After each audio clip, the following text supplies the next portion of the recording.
नमस्कार मित्रांनो, आपल्या सगळ्यांचं स्वागत आहे आमच्या शेती एक शेती या यूट्यूब चॅनलमध्ये. मित्रांनो, जे शेतकरी बांधव आहेत की ज्यांनी विहित जे काही कर्ज घेतलेलं होतं, जे काही पीक कर्ज आपण घेतो, तर ते पीक कर्ज विहित मुदतीच्या आतमध्ये जे शेतकरी कायम त्या ठिकाणी भरतात किंवा भरलेलं असेल, त्या शेतकऱ्यांसाठी एक अत्यंत दिलासादायक अपडेट या ठिकाणी आपण या व्हिडिओमध्ये घेऊन आलेलो आहोत.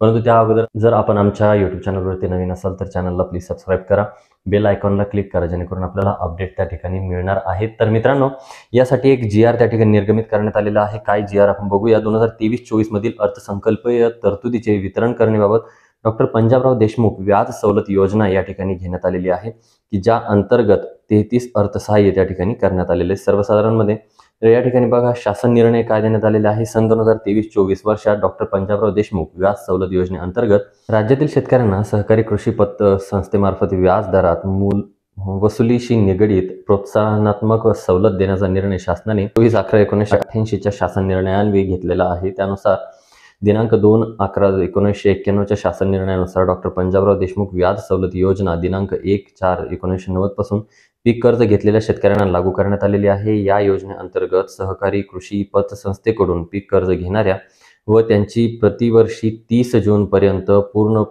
संपूर्ण परतफेड करणाऱ्या शेतकऱ्यांना व्याज सवलत देण्यात येत आहे. राष्ट्रीयकृत बँका, ग्रामीण बँका व खाजगी बँकेकडून कर्ज घेणाऱ्या शेतकऱ्यांनाही सदर योजना लागू आहे. मात्र थकीत कर्जास तसेच मध्यम मुदत व दीर्घ मुदत कर्जास सदरची योजना लागू असणार नाहीये.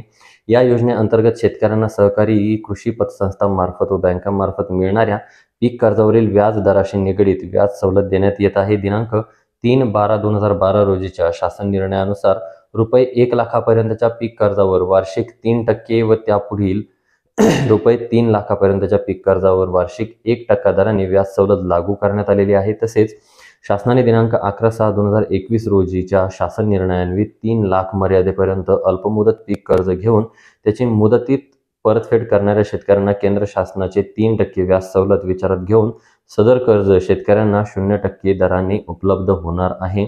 तर याच अनुषंगाने या ठिकाणी जी-आर आहे बघा. तर वित्त विभाग शासन परिपत्रक जे काही आहे 12/4/2023 मधील तपासणी सूचनांप्रमाणे सर्व बाबींचे सदर प्रकरणी पूर्तता होत आहे.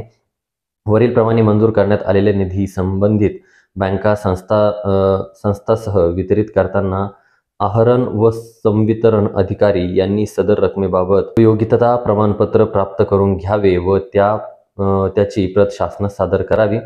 सहकार आयुक्त व निबंधक सहकारी संस्था महाराष्ट्र राज्य कार्यालयाने वित्त विभागाच्या उपरोक्त वाचक्रम 4 मध्ये येथील शासन परिपत्रकामधील सूचनांचे पालन करावे. तर सदर तरतूद संबंधित संस्थांना अदा करण्यासाठी सहाय्यक निबंधक अर्थसंकल्प आणि नियोजन आयुक्त सहकार पुणे यांना नियंत्रक अधिकारी म्हणून घोषित करण्यात येत आहे. तसेच लेखा अधिकारी अधीन सहकार आयुक्त व निबंधक सहकारी संस्था महाराष्ट्र राज्य पुणे यांना आहरण व संवितरण अधिकारी म्हणून घोषित करण्यात आलेलं आहे.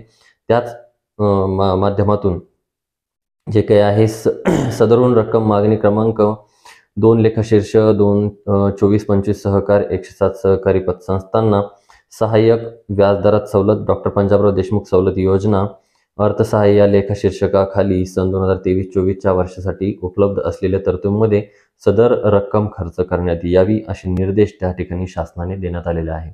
अशा संदर्भातलं जर मित्रांनो आपण सुद्धा नियमित जे काही कर्ज परतफेड करत असाल तर आपल्याला सुद्धा ही सवलत त्या ठिकाणी मिळणार आहे. व्हिडिओ आवडला असेल तर व्हिडिओला लाईक करा, चॅनलला सबस्क्राईब करा. धन्यवाद.